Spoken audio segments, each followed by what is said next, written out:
Infrastructure is the backbone of modern society.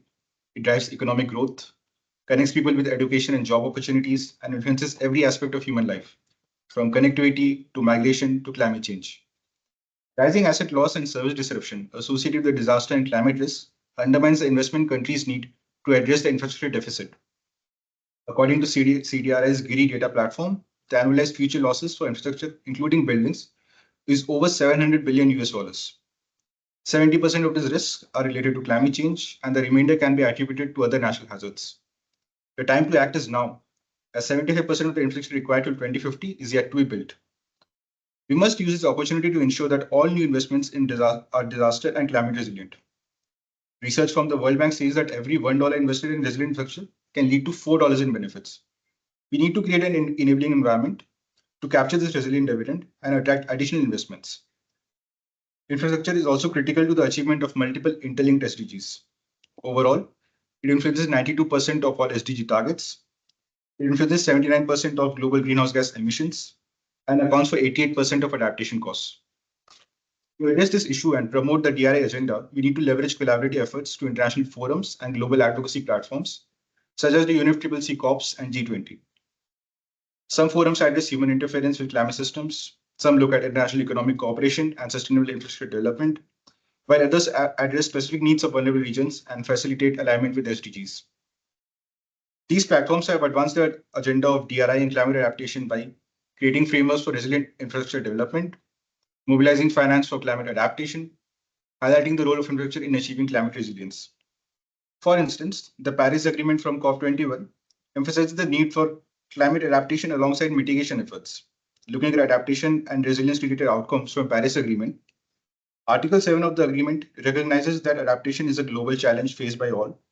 It establishes a global goal of adaptation of enhancing adaptive capacity, strengthening resilience, and reducing vulnerability to climate change. Article 8 addresses loss and damage resulting from climate change. Articles 9, 10, and 11 talk about finance, technology, and capacity building. It also emphasizes achieving a balance between adaptation and mitigation in the provision of climate finance resources. 92% of the submitted nationally determined contributions have considered enhancing adaptation-relevant research and data, including integration of risk management in development policies. And for most countries that have submitted national adaptation plans, infrastructure resilience is a key priority. COP26 established the Glasgow Sharm el-Sheikh program for operationalizing the GGA. COP27 presidency introduced the Sharm el-Sheikh adaptation agenda, with emphasizes mobilizing finance for public and private sources for adaptation and strengthening resilience.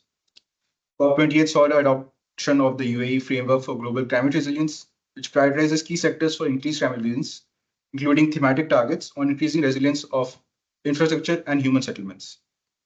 Major climate agreements, like the establishment of a loss and damage fund in 2022, are the result of extensive negotiations at COP. It is no mean feat that to reach consensus where so many parties with different interests are involved. In another 54 days, Baku will become the center of the world and will receive 70 to 80,000 foreign delegates. Many are calling COP29 the finance COP, seeing it as an opportunity to align climate finance contributions with global needs. For adaptation and resilience, this COP is expected to advance the discussions on establishing the new collective quantified goal for climate finance, scaling the loss and damage fund, advancing adaptation, finance, and national adaptation plans. There is a vast pool of existing evidence underscoring that Paris goals and SDGs are mutually reinforcing, and one cannot be achieved without the other. The interlinkages and interplay between sustainable development, climate change adaptation, and disaster resilience cannot be overlooked. There are common factors guiding the governance of both disaster risk reduction and climate change adaptation. We are progressing away from siloed approaches and towards integrated planning, implementation, and reporting. But this needs to move much faster. When implemented in isolation, disaster risk reduction and climate change adaptation may not offer all the instruments necessary to tackle the multifaceted challenges we face today. Resilience must be integrated in both mitigation and adaptation actions to ensure that infrastructure and communities can withstand and recover from climate impacts while also reducing future risks. We need to move towards synergistic solutions and coordinated approaches, which means leveraging international cooperation in these forums to help create a resilient future for all.